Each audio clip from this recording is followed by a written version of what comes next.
ದೇವಕಿ ನಂದನ ಯಾದವ ಕೃಷ್ಣನ ಭಜಿಸುವ ಶರಣ ಗುರುವೇ, ಜಾನಕಿ ರಮಣನ ಶ್ರೀ ಜಯ ರಾಮನ ಪೂಜಿಪ ಹರಿಯ ಮಗುವೇ. ದೇವಕಿ ನಂದನ ಯಾದವ ಕೃಷ್ಣನ ಭಜಿಸುವ ಶರಣ ಗುರುವೇ, ಜಾನಕಿ ರಮಣನ ಶ್ರೀ ಜಯ ರಾಮನ ಪೂಜಿಪ ಹರಿಯ ಮಗುವೇ. ಮಾಧವನ ಮಧುಸೂದನನ ಆರಾಧಿಪ ನಿಮ್ಮ ನಯನ, ಕೇಶವನ ಹರಿಗೋವಿಂದನ ದಾಸನಾಗಿ ಜನನ.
ಅಷ್ಟೇ.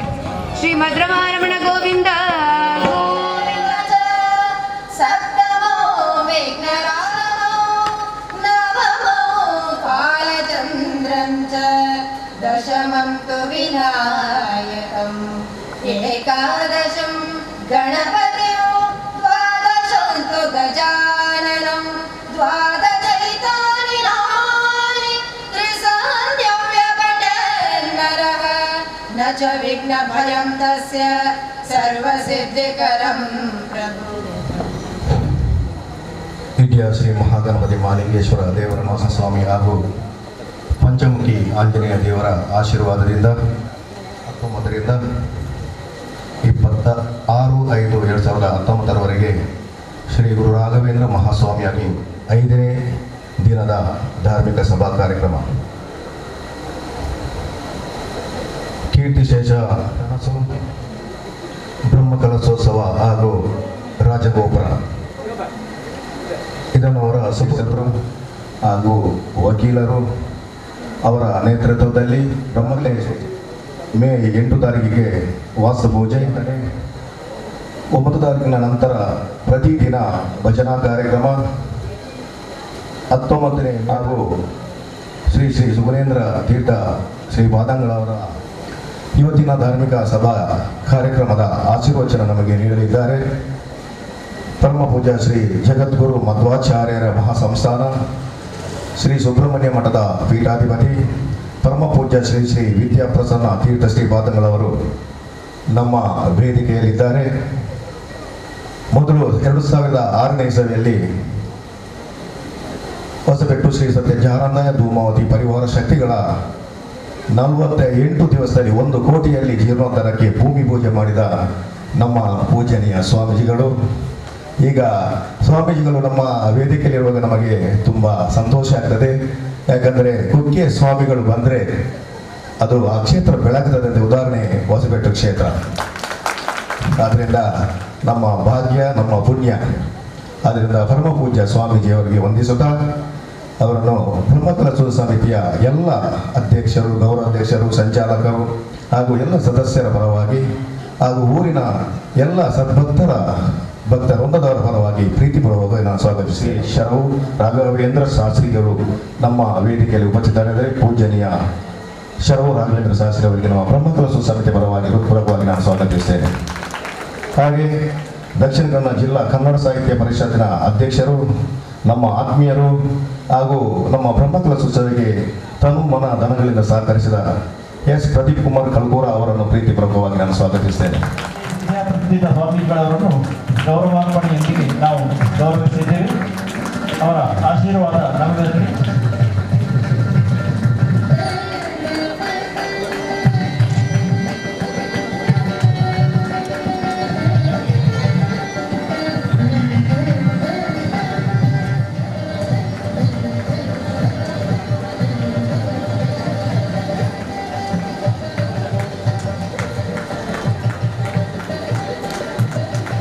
ಇಂದಿನ ಸಭೆಯ ಅಧ್ಯಕ್ಷತೆಯನ್ನು ವಹಿಸಿರುವಂತಹ ನಮ್ಮ ಜಿಲ್ಲೆಯ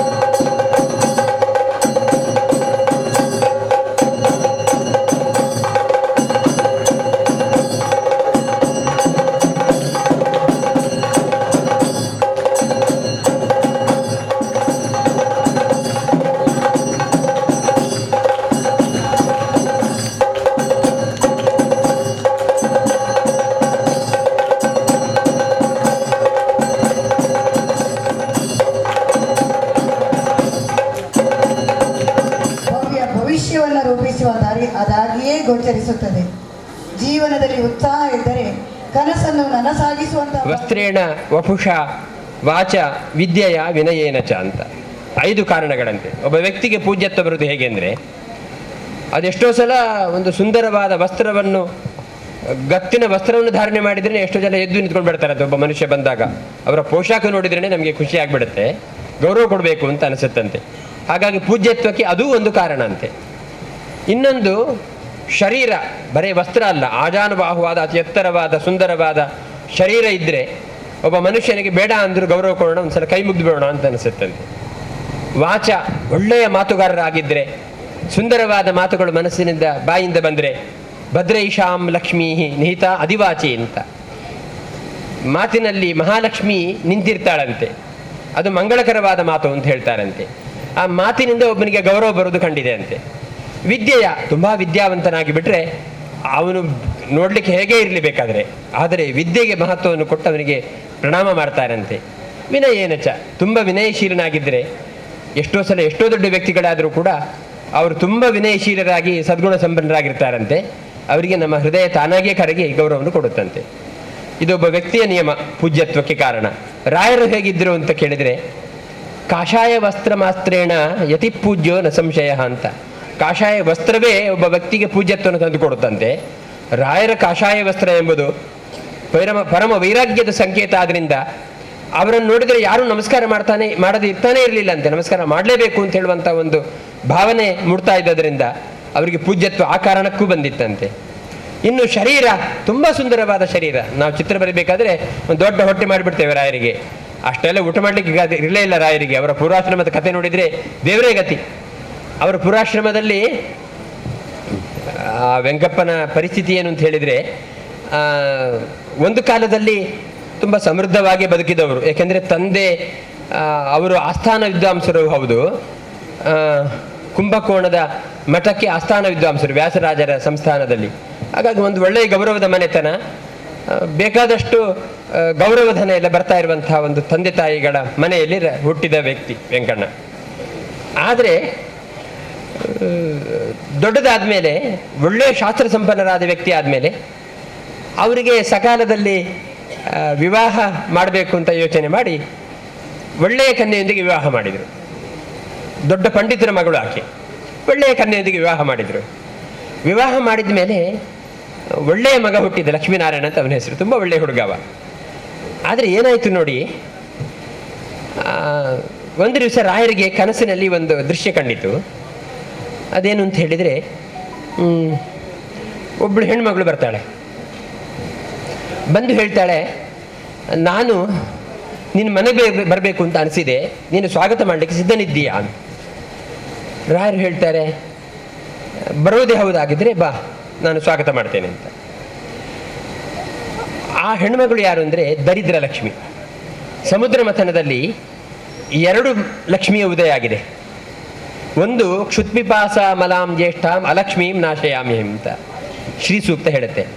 ಅವಳು ದೊಡ್ಡ ಮಹಾಲಕ್ಷ್ಮಿ, ಅಂದರೆ ಇದು ದೊಡ್ಡ ಅಕ್ಕ, ಅವಳು ಜ್ಯೇಷ್ಠ ಲಕ್ಷ್ಮಿ ಅಂತ ಹೆಸರು ಅವಳಿಗೆ. ಆ ಲಕ್ಷ್ಮಿ ಎಲ್ಲಿಯಾದ್ರೂ ಬಂದರೆ ಉಂಟಲ್ಲ, ಕ್ಷುತ್ತು ಪಿಪಾಸ, ಹಸಿವು ಮತ್ತು ನೀರಡಿಕೆ ಬಿಟ್ಟರೆ ಏನೂ ಇಲ್ಲ ಅಂತೆ ಆ ಮನೆಯಲ್ಲಿ, ಯಾವಾಗ ನೋಡಿದ್ರು ದಾರಿದ್ರ್ಯ. ಅಂತಹ ಅಲಕ್ಷ್ಮಿಯನ್ನು ನಾಶ ಮಾಡ್ತೇನೆ ಅಂತ ಶ್ರೀ ಸೂಕ್ತ ಪಾರಾಯಣ ಮಾಡುವಾಗ ಹೇಳ್ತಾರೆ. ಇನ್ನೊಬ್ಬಳು ಮಹಾಲಕ್ಷ್ಮಿ ಮತ್ತೆ ಉದಯವಾದವಳು, ತುಳಸಿ ಎಲ್ಲ ಉದಯ ಆಗಿದೆ ಅಲ್ಲ, ಮಹಾಲಕ್ಷ್ಮಿಯ ಉದಯವಾಯಿತು. ಹಾಗಾಗಿ ಮಹಾಲಕ್ಷ್ಮಿಯನ್ನು ಸ್ವಾಗತ ಮಾಡ್ತೇನೆ. ಜ್ಯೇಷ್ಠಳಾದ ಸಮುದ್ರ ಮಥನದಲ್ಲಿ ಮೊದಲು ಉದಯವಾಗಿರತಕ್ಕಂಥ ಜ್ಯೇಷ್ಠಳಾದ ಅಲಕ್ಷ್ಮೀಂ ನಾಶಯಾಮ್ಯಂ ಅಂತ ಹೇಳ್ತಲ್ಲ, ಅದು ದರಿದ್ರ ಲಕ್ಷ್ಮಿ ಅಂತ ಅವಳಿಗೆ ಹೆಸರು. ಅದಕ್ಕೋಸ್ಕರ ಮನೆಯಲ್ಲಿ ಹೊಸ್ತಿಲು ಬರೆಯುವುದು ಮೊದಲು ಕಸ ಗುಡಿಸಿಬಿಟ್ಟು, ದರಿದ್ರ ಲಕ್ಷ್ಮಿ ಎಲ್ಲ ಕಸ ಹಾಕಿ ಹೊರಗಡೆ ಹಾಕಿ ಹೊಸ್ತಿಲು ಬರೆದು ಮಹಾಲಕ್ಷ್ಮಿ ಒಳಗೆ ಬರಬೇಕು, ದರಿದ್ರ ಲಕ್ಷ್ಮಿ ಹೊರಗಡೆ ಬರಬಾರ್ದು ಅಂತ. ಅದಕ್ಕೋಸ್ಕರ ಹೆಣ್ಣು ಮಕ್ಕಳಿಗೆ ಕಾಲಿಗೆ ಗೆಜ್ಜೆನೂ ಉಂಟಂತೆ. ಯಾಕೆಂದರೆ ಮಹಾಲಕ್ಷ್ಮಿಯ ಸನ್ನಿಧಾನವನ್ನು ಒಂದು ಸಲ ಹೆಣ್ಣು ಮಗಳು ಆವಾಹನೆ ಮಾಡಿಬಿಟ್ರೆ ಹೊಸ್ತಿಲಲ್ಲಿ, ಮತ್ತೆ ಆ ಹೊಸ್ತಿಲು ದಾಟುದು ಹೇಗೆ ಹೇಳಿ ಆ ಕಾಲಿನಲ್ಲಿ. ಅದಕ್ಕೋಸ್ಕರ ಗೆಜ್ಜೆ ಕಾಲಲ್ಲಿ ಇದ್ದರೆ, ಕಾಲುಂಗುರ ಇದ್ದರೆ, ಗೆಜ್ಜೆ ಇದ್ದರೆ ಅದು ಮತ್ತು ದಿವ್ಯವಾದ ಲಕ್ಷ್ಮಿಯ ಸನ್ನಿಧಾನ. ಆದ್ರಿಂದ ಹೊಸ್ತಿಲು ದಾಟುವುದರಲ್ಲಿ ತಪ್ಪಾಗುವುದಿಲ್ಲ ಎಂಬ ಕಾರಣಕ್ಕೆ ಇಲ್ಲ, ಗಂಡಸರಿಗೂ ನೀವು ಹಾಕಬೇಕು ಅಂತ ಹೇಳ್ತೀನಿ ನಾಳಿಂದ ಗೆಜ್ಜೆ. ಅದೆಲ್ಲ ಇಲ್ಲ, ಅದು ಶಾಸ್ತ್ರದಲ್ಲಿ ಹೇಳಿದ್ರೆ ಹೆಣ್ಮಕ್ಳಿಗೆ ವಿಶೇಷವಾಗಿ. ಹಾಗಾಗಿ ಹೊಸ್ತಿಲು ಬರೆದಾಗ ಮಹಾಲಕ್ಷ್ಮಿಯನ್ನು ಹೊಸ್ತಿಲಲ್ಲಿ ಪೂಜೆ ಮಾಡಿದ ಮೇಲೆ 16 ಸಲ ಮತ್ತೆ ಆ ಕಡೆ ಈ ಕಡೆ ದಾಟಿ ಹೋಗಬೇಕಾದ್ರೆ ಮಹಾಲಕ್ಷ್ಮಿಯ ಸನ್ನಿಧಾನವನ್ನು ಕಾಲಿಂದ ದಾಟಿ ಹೋಗೋದು ತಪ್ಪಾಗುತ್ತಲ್ವಾ ಅಂತ ಹೇಳಿ ಮಹಾಲಕ್ಷ್ಮಿಯ ಸನ್ನಿಧಾನವೇ ಇರತಕ್ಕಂಥ ಕಾಲ್ಗೆಜ್ಜೆಯನ್ನು ಕಾಲಿಗೆ ಧರಿಸಬೇಕು ಅಂತ ಹೆಣ್ಮಕ್ಳಿಗೆ ಶಾಸ್ತ್ರ ಹೇಳಿದೆ. ಹಾಗಾಗಿ ಅಲಕ್ಷ್ಮಿಯ ಅವತಾರ ಮಾಡಿದ ಮೇಲೆ ಅವಳು ಎಲ್ಲಿ ಹೋಗಿ ನಿಲ್ತಾಳೋ ಅಲ್ಲೆಲ್ಲ ದಾರಿದ್ರ್ಯ ಅಂತೆ. ಅಂತಹ ಒಬ್ಬಳು ಅಲಕ್ಷ್ಮಿ ಕನಸಲ್ಲಿ ಬಂದು ರಾಯರ ಹತ್ರ ಕೇಳ್ಕೊಳ್ತಾಳೆ, ನಾನು ಬರಬಹುದಾ ಅಂತ. ರಾಯರು ಆಯ್ತು ಅಂತ ಹೇಳಿದ್ರಂತೆ. ಎಂತ ಆಶ್ಚರ್ಯ ನೋಡಿ, ಯಾರೂ ಆಯ್ತು ಹೇಳಲ್ಲ. ಯಾಕಂದ್ರೆ ದಾರಿದ್ರ್ಯದ ಪರಮಾವಧಿ ಅದು, ಅಲಕ್ಷ್ಮಿ ಬಂದುಬಿಟ್ರೆ. ರಾಯರು ಆಯ್ತು ಅಂತ ಹೇಳಿದ್ರಂತೆ. ಇದಕ್ಕೇನು ಕಾರಣ ಅಂತ ಕೇಳಿದರೆ, ನಮಗೆಲ್ಲ ಒಬ್ಬ ಮನುಷ್ಯನಿಗೆ ಈ ಜಗತ್ತಿನಲ್ಲಿ ಹುಟ್ಟಿದ ಮೇಲೆ ಉಂಟಲ್ಲ ಕಷ್ಟ ಬಂದೇ ಬರುತ್ತೆ. ಕಾರಣ ಏನು ಅಂತ ಹೇಳಿದರೆ ಪ್ರಾರಬ್ಧ ಕರ್ಮದ ಫಲ, ಜನ್ಮಾಂತರದೇ ಮಾರದ ಕರ್ಮಗಳುಂಟಲ್ಲ, ಅದರಲ್ಲಿ ಪ್ರಾರಬ್ಧ ಕರ್ಮದ ಫಲವನ್ನು ನಾವು ಅನುಭವಿಸಲೇಬೇಕು ಹೊರತು ಅನುಭವಿಸದೇ ವಿಧಿ ಇಲ್ಲ, ಅನುಭವಿಸಲೇಬೇಕು ನಾವು. ಕರ್ಮಗಳಲ್ಲಿ 3 ವಿಧ, ಪ್ರಾರಬ್ಧ, ಸಂಚಿತ, ಆಗಾಮಿ ಅಂತ. ಸಂಚಿತ ಮತ್ತು ಆಗಾಮಿ ಕರ್ಮಗಳನ್ನು ಅನುಭವಿಸೋದನ್ನು ಬಿಡಬಹುದು, ಪ್ರಾರಬ್ಧ ಕರ್ಮ ಅನುಭವಿಸಲೇಬೇಕು. ಒಂದು ರಣರಂಗ ಯುದ್ಧದಲ್ಲಿ ಹೋಗಬೇಕಾದ್ರೆ, ಈಗ AK-47 ಇದೆ, ಆವಾಗ ಇರಲಿಲ್ಲ ಅಂತ ಇಟ್ಕೊಳ್ಳಿ, ಅಂತ ಕಾಲ.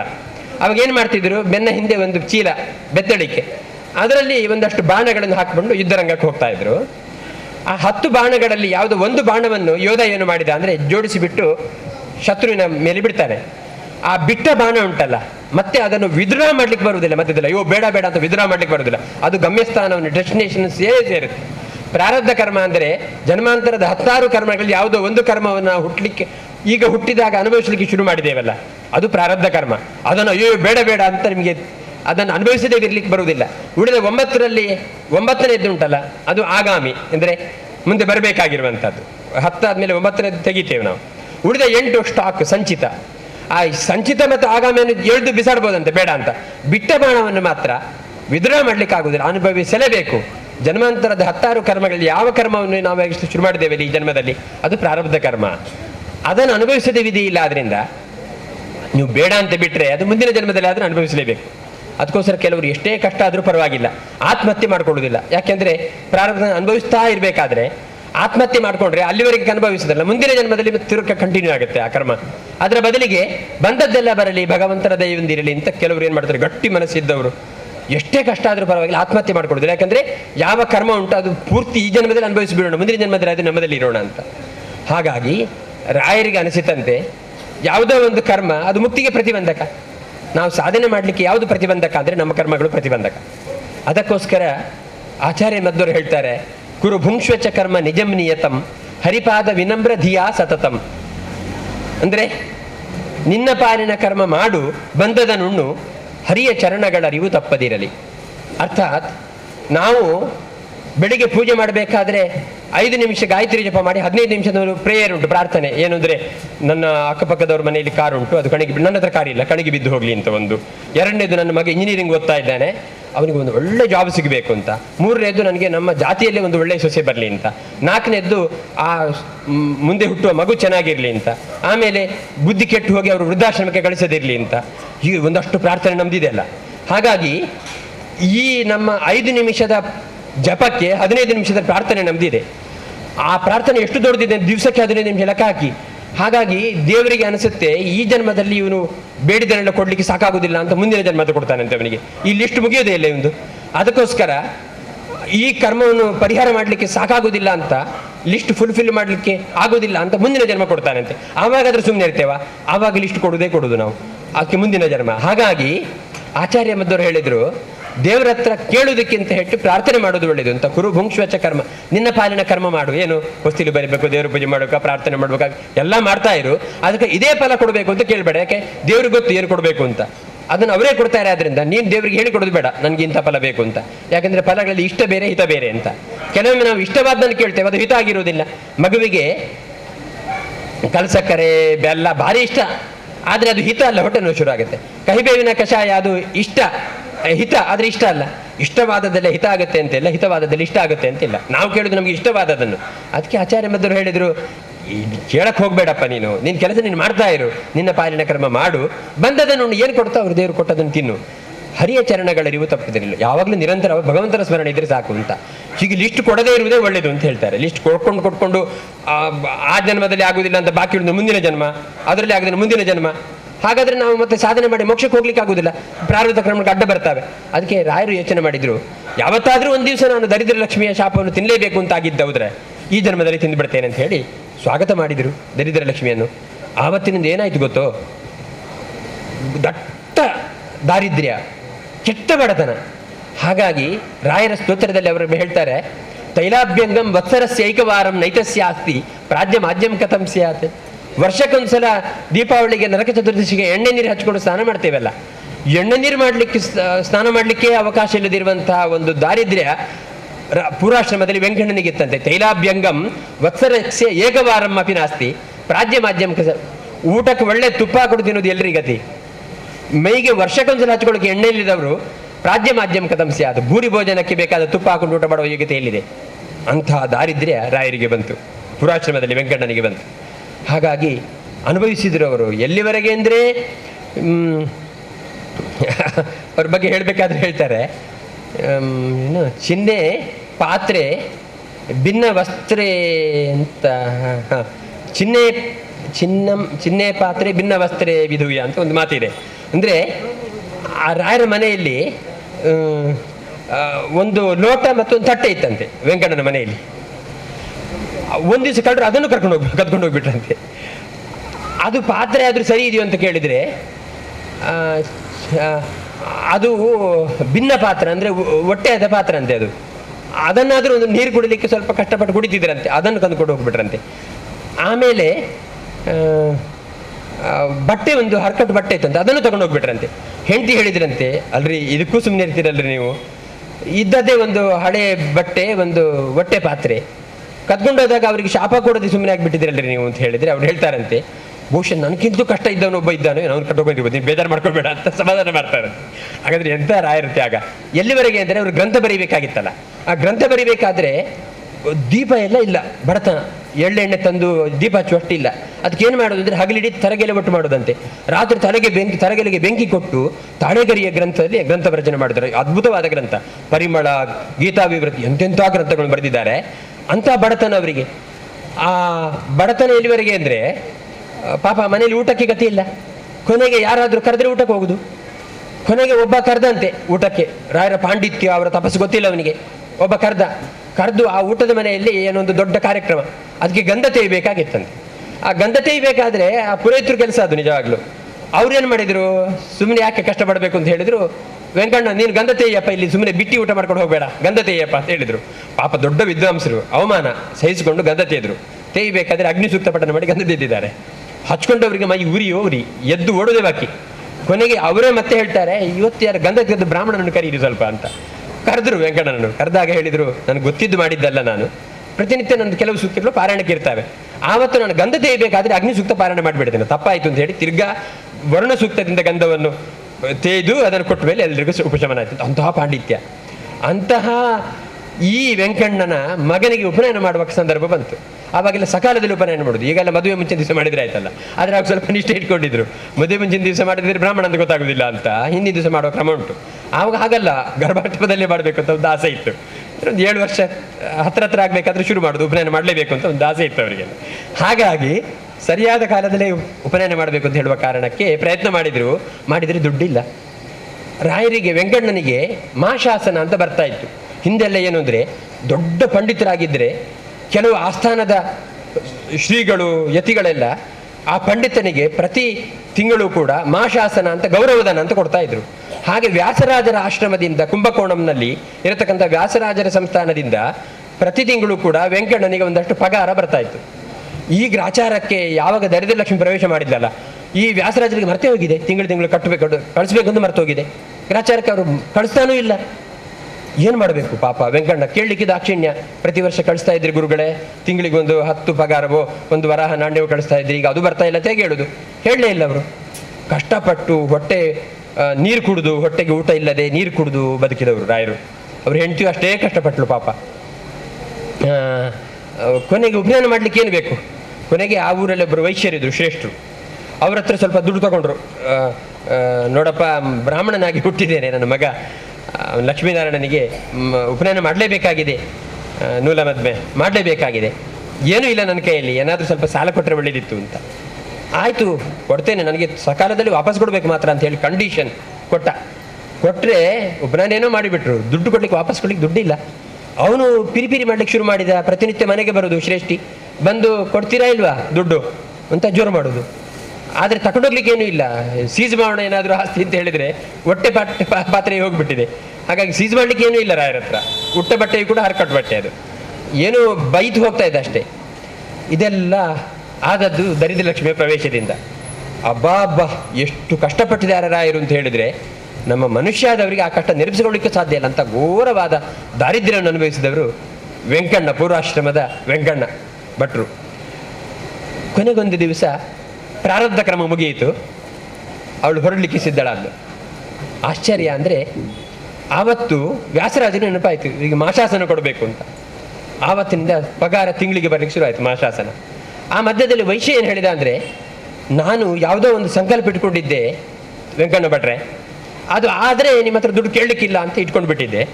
ಅದು ಯಾವುದೋ ಒಂದು ದೊಡ್ಡ ಲ್ಯಾಂಡ್ ಬರಲಿಕ್ಕಿತ್ತು ನನಗೆ, ಅದು ಇವತ್ತು ಬಂದುಬಿಡ್ತು, ನಾನೇ ಒಂದು ಸ್ವಲ್ಪ ಕೊಡ್ತೇನೆ ಅಂತ ಹೇಳಿ ಅವ್ರ ಕೈಯಿಂದ ಕೊಟ್ಟು ಹೋಗ್ಬಿಟ್ರು. ವೈಶ್ಯ ದುಡ್ಡು ಕೇಳುವುದರ ಬದಲಿಗೆ ತನ್ನ ಕೈಯಲ್ಲೇ ಒಂದಷ್ಟು ಕೊಟ್ಟು ಹೋಗ್ಬಿಟ್ಟ. ಹೀಗೆ ರಾಯರ ದಿಕ್ಕು ದೆಸೆಯೇ ಬದಲಾವಣೆ ಆಯಿತು. ಆ ವೆಂಕಣ್ಣ ಭಟ್ರ ಅದೃಷ್ಟ ಆವತ್ತಿನಿಂದ ಬದಲಾವಣೆ ಆಯಿತು. ಮುಂದೊಂದು ದಿವಸ ಸಮೃದ್ಧವಾದ ಕಾಲದಲ್ಲಿ ಸುಧೀಂದ್ರರು, ವಿಜಯೇಂದ್ರರ ನಂತರ ಸುಧೀಂದ್ರರ ವ್ಯಾಸರಾಜರ ಶಿಷ್ಯರು ವಾದಿರಾಜರು, ವಿಜಯೇಂದ್ರರು, ಪುರಂದರದಾಸರು, ಕನಕದಾಸರು ಸಮಕಾಲೀನರು. ವ್ಯಾಸರಾಜರ ನಂತರ ವಿಜಯೇಂದ್ರರು ಬಂದರು. ವಿಜಯೇಂದ್ರರ ನಂತರ ಸುಧೀಂದ್ರರು ಬಂದರು. ಸುಧೀಂದ್ರರ ಶಿಷ್ಯರು ನಮ್ಮ ರಾಘವೇಂದ್ರ ಸ್ವಾಮಿಗಳು. ಹಾಗಾಗಿ ಸಮೃದ್ಧವಾದ ಕಾಲದಲ್ಲಿ ರಾಯರು ತುಂಬ ಚೆನ್ನಾಗಿದ್ದರು. ಈ ಬಡತನ ಎಲ್ಲ ಕಳೆದು ಬಿಟ್ಟು ಒಂದು ಆರಾಮಾಗಿರ್ತೇನೆ ಹೆಂಡತಿ ಮಕ್ಕಳ ಜೊತೆಗೆ ಅಂತ ಹೇಳುವ ಆಸೆ ಪಡುವ ಕಾಲದಲ್ಲಿ ಇವರನ್ನು ಕರೆಸ್ಕೊಂಡ್ರು. ಯಾಕಂದರೆ ಉದ್ದಾಮ ಪಂಡಿತರು. ತರ್ಕ ಅಂದರೆ ನ್ಯಾಯ, ವ್ಯಾಕರಣ, ವೇದಾಂತ ಶಾಸ್ತ್ರದಲ್ಲಿ ವೆಂಕಣ್ಣ ಭಟ್ರಿಗೆ ಎದುರಾದ ಒಬ್ಬ ಪಂಡಿತ ಇರಲಿಲ್ಲ. ಎಲ್ಲಿವರೆಗೆ ಅಂದರೆ, ಸ್ವಾಮಿಗಳು ಸುಧೀಂದ್ರ ತೀರ್ಥರು ಎಲ್ಲಿಯಾದರೂ ದೊಡ್ಡ ದೊಡ್ಡ ಸಭೆಗೆ ಹೋಗಬೇಕಾದ್ರೆ ವೆಂಕಣ್ಣ ಭಟ್ರನ್ನ ಕರ್ಕೊಂಡು ಹೋಗೋದು. ಅಲ್ಲಿ ದೊಡ್ಡ ದೊಡ್ಡ ವಾದ ಆದರೆ ವೆಂಕಣ್ಣ ಭಟ್ರು ಕೊಟ್ಟ ಉತ್ತರದಲ್ಲಿ ಎದುರುಗಡೆ ಪಂಡಿತ ಬಾಯಿ ಮುಚ್ಕೊಂಡು ಹೋಗ್ತಾ ಇದ್ರು. ಅಂಥ ಒಂದು ದೊಡ್ಡ ಪಾಂಡಿತ್ಯ, ಅಂಥ ದೊಡ್ಡ ವಿದ್ವಾಂಸರು. ಅಂತಹ ಈ ವೆಂಕಣ್ಣ ಭಟ್ರು ಇದ್ದಾರಲ್ಲ, ಅವರಿಗೆ ಒಂದು ದಿವಸ ಆಶ್ರಮ ಆಯಿತು. ಅದೆಲ್ಲ ಕತೆ ನಾನು ಹೇಳಲಿಕ್ಕೆ ಹೋದರೆ ತುಂಬ ಉಂಟು. ಅಂತೂ